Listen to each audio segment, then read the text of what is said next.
Welcome to USA Global TV and Radio, where our mission is to provide education, entertainment, hope, and inspiration. USA Global TV and Radio connects you with experts and audiences all around the world every single day to help you succeed in business and to live a richer life. Visit us at usaglobaltv.com to learn about career and life-changing training and mentoring programs like the Listening Mentor. Subscribe to our newsletter to stay informed about our special programs and offers. Discover how you can become a guest on one of our shows or a host or producer of a USA Global TV and Radio show of your very own. That's USA Global TV and Radio, where the doctor is always in.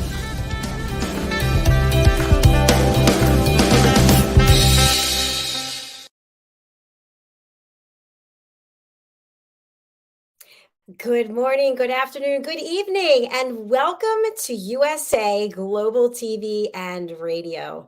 I'm Dr. JACALYN KERBECK, and our show today is Stories of Hope, Inspiration, and Overcoming Adversity. Our topic is Finding Hope in Unusual Places.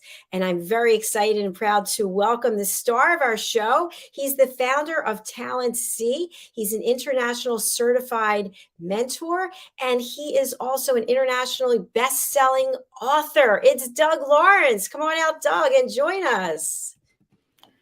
Hello, everybody, and hello to our viewers and listeners all over the world. And thank you for taking the time to be with us today as we go on a bit of a journey and we get to explore some different things. And I encourage you to join us and type in some comments, some questions, all of those great things to be part of the show as you will get from it what you put into it, so to speak. So welcome, and thank you for being with us today. Thank you so much, Doug. Can you please do us the honor of showing us your book and reading from it? So it's a good thing you reminded me to show, because I usually forget to show the book. So that's a good thing. So I certainly, I'm truly pleased to be able to provide an excerpt from the book. So it goes as follows. My journey to mental health was not a quick or an easy one. However, I did ultimately make the changes in my life that were necessary. My wife, Deborah, knew that there was a better person in my body. She and our children worked hard at getting me to see what that better person really looked like. They became that support structure that I needed, but I was certainly not pain-free for them, as they experienced all kinds of behavior from me that they did not initiate. It ultimately required me to change my career. I left the police force as it was the root cause of most of my trauma. As I moved on with my career, there were triggers that would generate memories of events that occurred which were unpleasant. Workplace bullying seemed to follow me on my career path.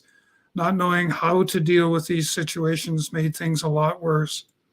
Not having the support from the workplace made things worse, almost as though the bad behavior was being encouraged or at least tolerated. It follows the old story. If I'm not told that my behavior is incorrect, I therefore assume that it is acceptable. How wrong were we to embrace that thought process? Wow, what comes up for you when you read that to us? All kinds of different memories of not so good memories, especially, the workplace bullying, that it's hard to believe that in where we are in today's society and all of that, that there's still unacceptable behavior such as workplace bullying that is still taking place. And, I experienced it in a couple.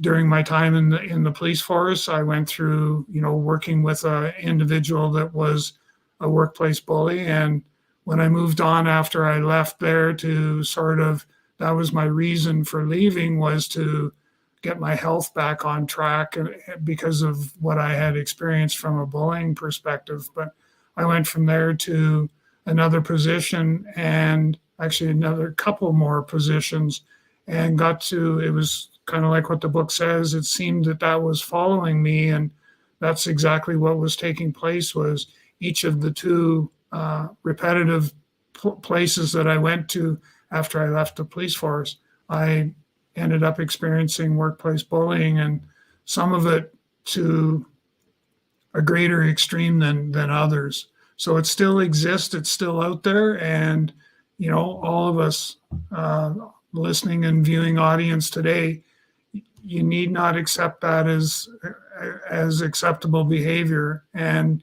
you need to start to tell people that, I'm sorry, I find your behavior offensive, and deal with it. Yeah, it is hard to believe that some of these things are going on and the degree to which they're going on, and then the outcomes associated with this kind of behavior. So our show today, we focus on how to overcome adversity, what that looks like when we're on the other side, and also where we can find hope and inspiration. Today, we're talking about hope, and hope in unusual places. And I think what I'd like to start off with this is, how many times has it happened to you that you have this mental list of things that could potentially happen to you or could potentially go wrong? And then something that is not on the list, clear out of the blue, you never even thought about it, boom, it comes to find you. And the same thing happens with hope. We count on our inner circle, or whatever it is that gets us through the day. Maybe it's our affirmations or meditation, and something joyous, something amazing, incredible comes and happens to us, and we never would have expected it. So where do you find hope when it's in not something that is what you would expect? I guess the one that sort of jumps to the front of the list for me was going through the writing of You Are Not Alone, and all the hoping that it was going to provide people with the direction that they were obviously hoping for, and to be able to provide that to them. So my hope was that the book would address some of those concerns, and at the same time also that the book would be recognized for just that it brought answers to a lot of questions, but it also gave people the hope that if they were to think about what was contained within the different stories that are in the book, that if they were to take some of those and make them their own, that it would change. It could be a life-altering, life-changing experience. Doug, I'm also wondering, if you look at this visual, this graphic behind us, there's this image of the sun. There's an image of the metamorphosis of the caterpillar turning into the butterfly. And that, of course, inspires hope. The fact that it's possible to change, the fact that the sun rises and sets every day without us doing anything to facilitate that. And I feel like that's how hope can be as well. Just a quick story. I was traveling last week, and I was at the airport, and I went to buy a bottle of water. And of course, the price of water is ridiculous, and I hate buying a bottle of water. But anyway, the bottle of water was $5 and some cents. Anyway, it ended up that I had a 5 and I had a 20. So I wasn't able to get the bottle of water because they had no change. The cashier had no change. They're used to cards. And this woman came out of nowhere, and she handed me $1. And I never would have expected that in a million years, if you know what I'm saying. It's so there are things out there in the world, as horrible as bullying is and some of these other things, there are also things in the world that are so beautiful and so vibrant and out of our control too. No, it's, and can you imagine how that made that person feel when, they were able to be in a place where your call for hope and a solution to your situation, where she was able to step forward and, give you that dollar. And as a result of that, you're able to get your bottle of water. It's when things like that happen that you kind of go, we're not dead in the water here yet, that there is still hope, and there are still good people out there that, will do all sorts of good things. I think of the one that is most common around here where I live is people going through the drive-through at the restaurant, and the people that are say ahead of me in the lineup to order a coffee and a pastry or something like that, is the aspect that the person ahead of me pays for my coffee and my pastry. And so then it starts the whole pay it forward idea, and it just reinforces, like I said earlier, that it reinforces the aspect that, there are still good people out there who still want to make a difference, who want to help the world to become a better place. Yes, absolutely. And when something like that happens, and this is what I said to the woman, I said, I will pay it forward. And so imagine if every person pays it forward. I think there was a movie about that many, many years ago. It actually brings a smile to my face thinking about all of us doing things without being told, just because we want to do them that way. It's amazing. Now, I'd love to have you touch on, as an international mentor working with people, what is the relationship between someone who is optimistic versus pessimistic or realistic, and the way that they live their life? So their lifestyle and then their perspective about life. Is there a tie in there? I think so. I think that, from a person who is optimistic is looking at it from a very positive perspective versus somebody who is not. And, I think that, when you think about that, is where does that, I always want to go back to what's the root cause? Why are they acting the way that they are, or why are they behaving the way they are, and get to the root cause of the problem. And it's, the big thing from my perspective is that I think we're in a better place to be able to help others. We're in a better place to be able to help the world become a better place than, say, what it is today. But that can only be done by being optimistic versus pessimistic, because the world wants to embrace positivity. It wants to be able to move forward in all kinds of different fashions. And we need to be able to, to be the support that is needed in order for that to take place. Yes, yes. I also think on the last show we were talking about behaviors that could be attributed to being lonely or feeling alone. And I also think that if we have a lifestyle that, I'm using air quotes, is fast and free, and we're out drinking and partying and we're staying up late, that we may wake up and feel depressed or feel sad or feelings that are counterintuitive to those of hope. Whereas if we're living a life that is in service, gratitude, affirmations, journaling, those types of things, that we may be more likely to be hopeful as opposed to someone who's a pessimistic person. Excuse me. Yeah, definitely. And as we've been talking about this, I'd done quite a bit of research on the idea of happiness. And so happiness fits into what we're talking about here. But there's actually a country, it's Bhutan, Bhutan, that is renowned for the country operating on the principles of happiness. And so they go through, I think there's 9 different pillars, all of which are happiness focused. But the whole country operates based on that philosophy. And that's one country. Why can't every country in the world today, globally, why can we not get to a state where, we're all kind of going in the same direction from a happiness perspective, and then sort of being able to, the more happier people are, the greater the hope is that we're going to be able to accomplish some great and wonderful things. But we can't do that if we're pessimistic and we're not even willing to go on the journey to find hope.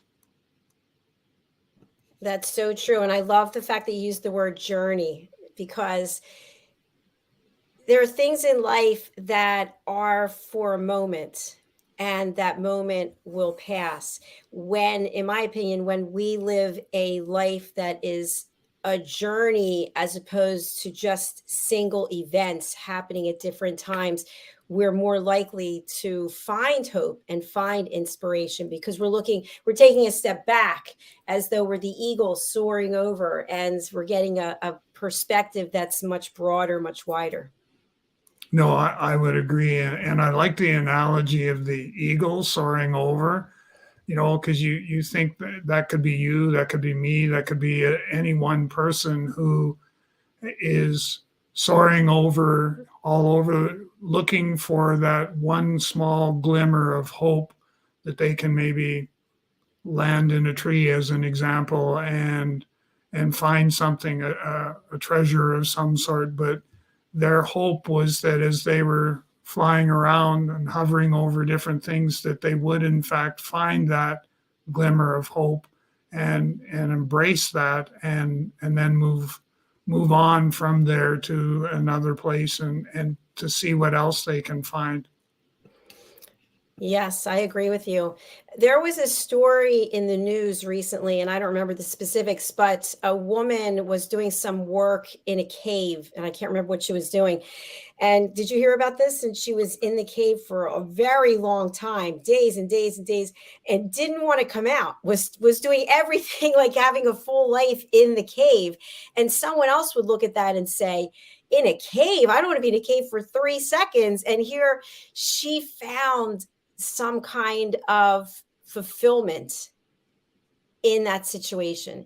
So I think, again, it's our perspective, and that if we're open, if our heart is open, we're going to find more hope and joy than if it is closed off and we're sitting in a place of judging everything, and woe is me, and why is this happening? And we've said this before, instead of, I'm glad that this is happening for me. It's amazing that how can I take what's happening and make something of it?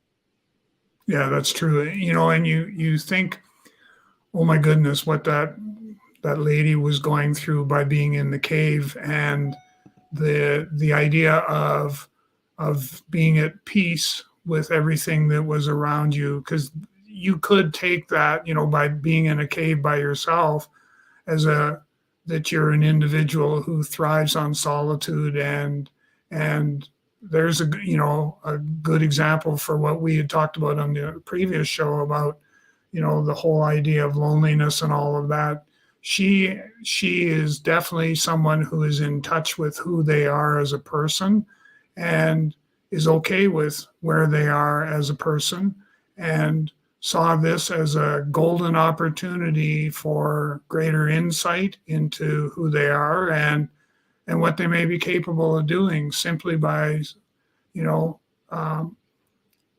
going into a cave and going in there with little or no amenities, and making the best of it. And that's what I think makes life so interesting, and people so interesting, is that we all have our own unique perspective and experiences.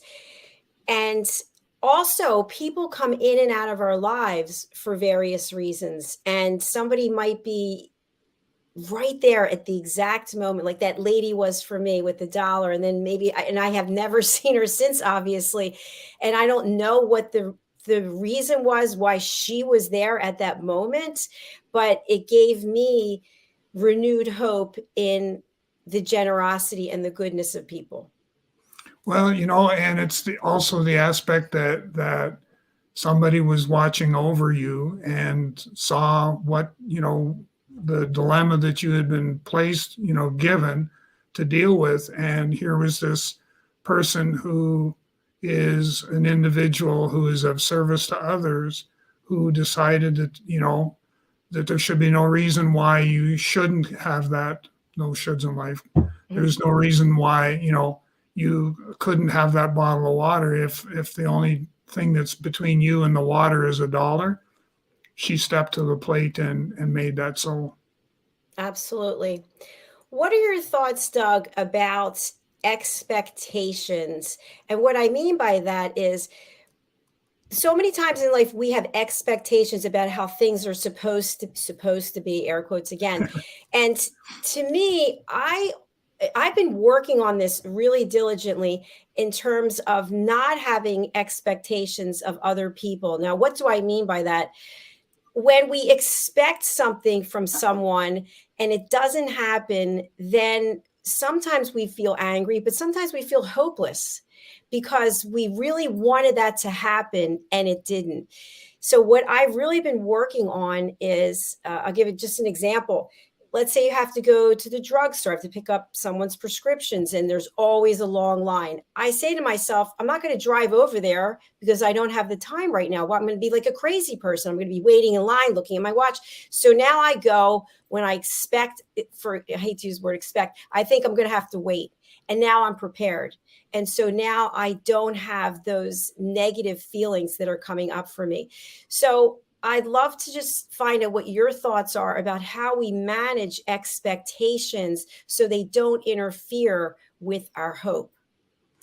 I think that in a lot of cases, it's all about, and I'll use the analogy of having expectations of others, is that I need to have those conversations with those other people to be able to say, okay, we're going on this journey together, and what is it that you expect of me, and conversely what I expect of you. It's almost like we're kind of borrowing from the mentoring coaching toolkits to be able to say, okay, I hear what you're saying, and this is what I expect, because I know that I can even take and carry that forward into some of the relationships that I have, even, today, where I have to be mindful of what their expectations are of me. But even just as importantly,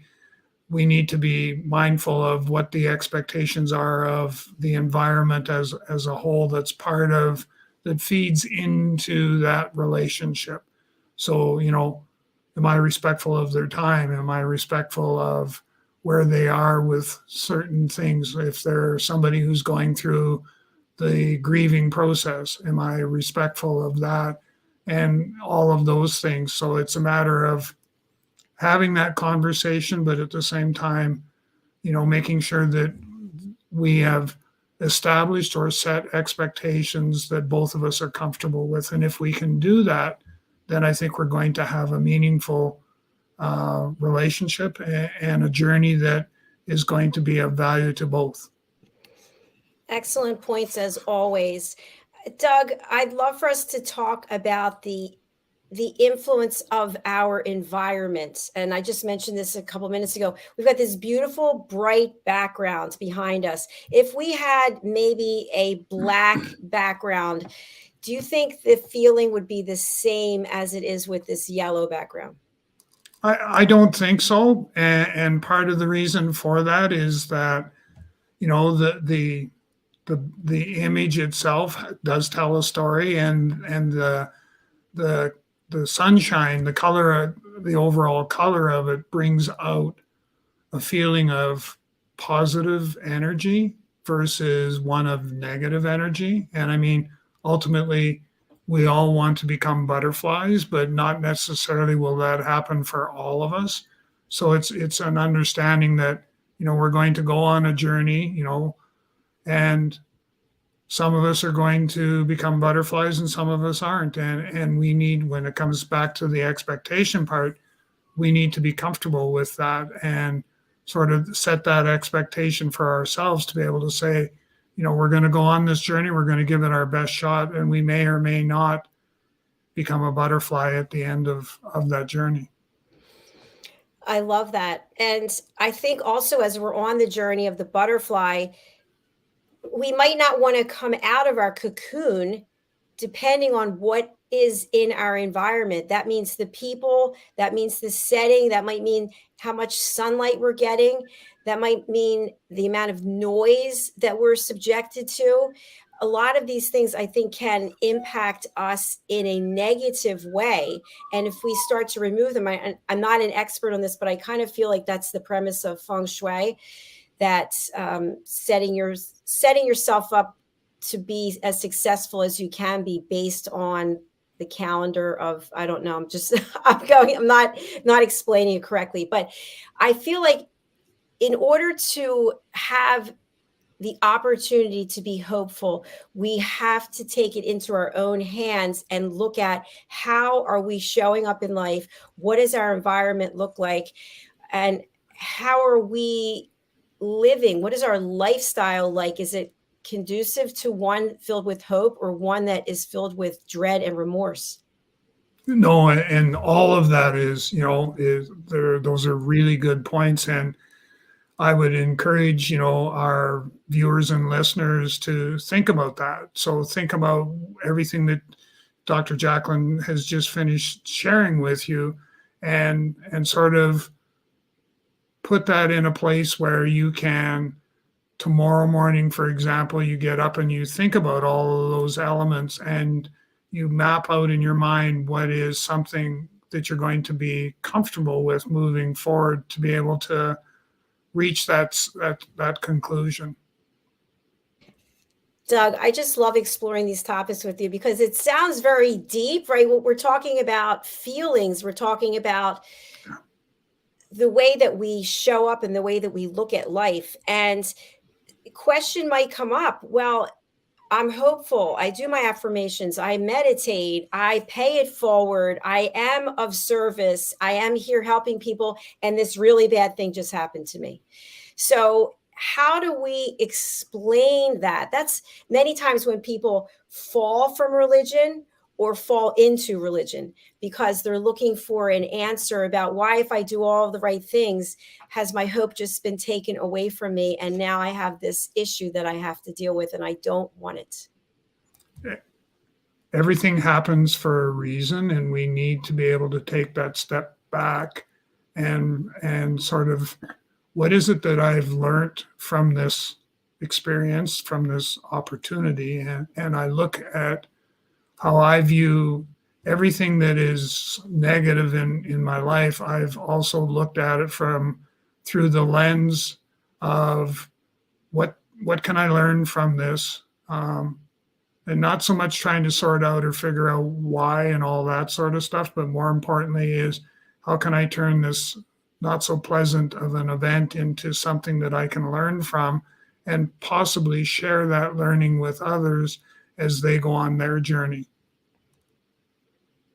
Yes. Yeah, absolutely. Absolutely. So, Doug, I'm looking at this butterfly behind us, and I put this design together, and I just thought from a graphic perspective, it was nice and fluid and a lot of the things we already discussed. But the two of us are there on the butterfly. And when you think about a journey, okay, this is, you and I are on a journey in this show, on this platform. How does someone align their butterfly wing with someone who has a similar perspective when it comes to hope? The big, when you were saying all of that, I got thinking, well, how can, one person align with the other? The only way that can actually take place is they, number one, need to understand what the expectations are of both. But more importantly, you need to be able to communicate effectively what those expectations are, and what you hope that you're going to realize as a result of going on that journey. And I think if you're able to do that, then the two of you are going to be able to continue your journey, and now it's going to be potentially together. And by the way, when we think about the two people taking the journey, it could be you as an international mentor taking a journey with your client. True. Yeah, most definitely. Yeah. It could be someone that we haven't even met yet. Like, for example, this platform, you came to this platform and now we're on a journey together. Other people come, and every day we're meeting new people and having the opportunity to put our butterfly wing with someone else, whether it's a romantic relationship, a professional relationship, whatever relationship it might be. So once again, I think it comes back to having that open heart and filling yourself with hope. No, I agree. I think that, the whole idea of the relationship and it being a part and parcel to, it filling the heart and all of those things, I think is we need to be able to have that take place more often than what it is today, because when I take a look around and I think about all the different people at various stages of a relationship that I'm blessed to know, I think that there are times or periods for sure that we could do things a little bit differently, and it would sort of shake up the direction that we're going, and it may be for the positive versus something it may be more positive than what it is already. Very, very true. And I'm sorry, wrong button. I just thought to myself, that expression, the glass is half full, the glass is half empty. And I found myself, even today, I shared with you, I had an appointment with my gastroenterologist. And long story short, I have to go for another colonoscopy because he wants to make sure that even though I feel great and I look well, that doesn't mean that I am, which I thought was interesting. But I was upset for maybe 10 minutes because I don't want to do it. I'm leaving here to go to New Jersey for the summer, and I just, whatever, change everything around. And then I left and I thought to myself, I am really blessed that I actually found this doctor, because he's a new doctor, who cares so much, because he said to me, I can't sleep knowing that you're going to be traveling and we don't know that this thing's under control. We hope it is, but let's find out definitively. And I thought, how blessed am I that somebody actually cares? How many times do you go to a doctor and they just sort of rubber stamp you, or whatever, you look good, goodbye, see you in 6 months. So I took that glass and I filled it to the top and said, I am really lucky. Yeah. And I'm kind of in much the same. My storyline kind of runs in parallel to yours, where I'm truly blessed with the doctor that I have, who leaves no stone unturned and always has my best interests in mind. And, I credit her with, she doesn't like it when I tell her this, but I credit her with saving my life by getting me referred to a cardiologist, because I was having heart problems, and she saw that and did some magic on her end and got me in to see this cardiologist. And as a result of that, we've gone and made some changes health wise, and I've got a pacemaker and all that sort of stuff, none of which would have happened if it had not been for her. Thank goodness. Yes, that is truly a blessing. So I just want to say thank you to the physicians out there who really do care, and to all the people in the healthcare field who they put their life on the line every day, work long hours, and have to deal with the public. And we're not always that pleasant sometimes, although Doug and I are pleasant. Yeah. So Yeah. now, I think as we're coming toward the end of this show, what I'd like to leave people with is sort of a toolbox, if you will, a toolbox of things they can do when they realize that they have lost hope, or when if they feel their hope slipping away. Are there things that we can put into their toolbox to help them? There are. And I guess one of the main things is to not see when it happens like that, your hope is slipping away or it's changing directions, is to embrace that, number one. Number two is to look at it from the aspect of what are the opportunities I'm being presented with here to perhaps change who I am as a person, to be able to help me communicate better, to help me establish expectations. All of those things are really important. So the main gist of where I'm going with this is that to not look at it from a negative perspective, but look at it from an opportunity-rich experience that's going to potentially have life-altering experience for you. And Doug, you work with people all over the world, and I know that you've shared before that you have an approach that is not probably the norm. You really have opened yourself up to help as many people as possible. Can you talk a little bit about that? Yeah, definitely. I work with people. I've worked with entrepreneurs in the Caribbean. I work with U.S. military personnel in the United States, and I work with obviously entrepreneurs right here across Canada. But now I've kind of branched off into working with individuals who are dealing with mental health issues, mental health challenges, and using the mentoring toolkit as a means to be able to do that. So I do have a global reach, and I'm always open to to be of service to others. Whether you fit that model or not, I'm only a conversation away. And people just have to show up with an open heart and be receptive to getting support. Yeah, 100%. I think that's one of the challenges, is that I know this myself from speaking with people, that they know things aren't quite right, but they don't want to do any work.